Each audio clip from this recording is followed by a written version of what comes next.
बा। कौनो कारण बस लड़का लड़की के संग छूटता, लड़की हाथ में जहर ले लेबे आ मरला के तैयारी में बिया, तो लड़का मना करता कि देखो हो प्यार मोहब्बत बड़ा किस्मत से होला, आ होकला के साथ साथ जेकरा बहुत अच्छा किस्मत रहेला ओकरे नसीब होला। तो तू ऐसा काम मत करो।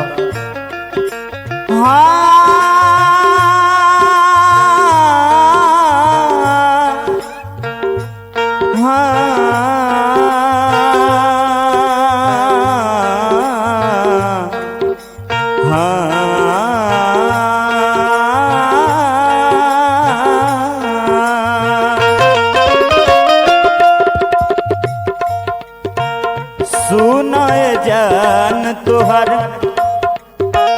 सुनाए जान तुहर नइखे कसूरा,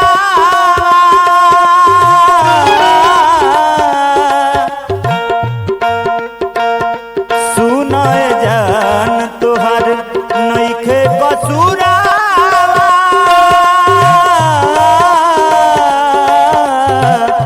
सुनाए जान तुहर नइखे कसूरावा, सैया संग जई हो ससुरावा में,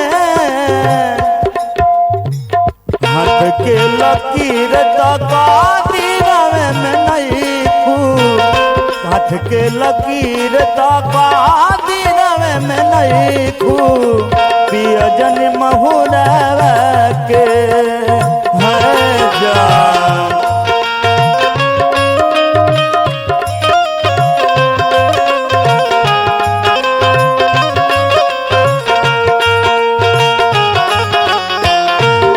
के लकीर दिनावे में नहीं खूब, पिया जनी महुरा के है जान।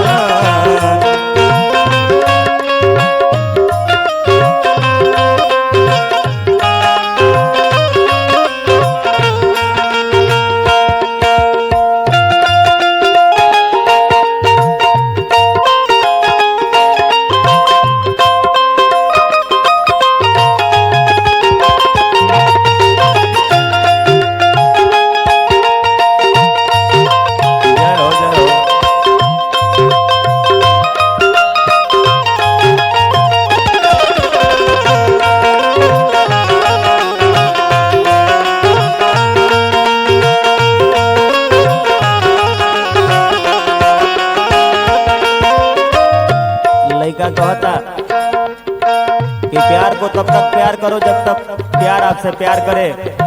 अरे प्यार को तब तक प्यार करो जब तक प्यार आपसे प्यार करे, और जब प्यार आपसे प्यार करे तो प्यार को इतना प्यार करो कि प्यार प्यार पाने पर मजबूर हो जाए।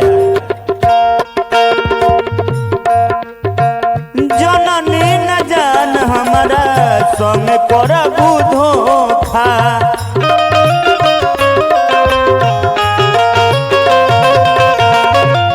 आर किस्मत के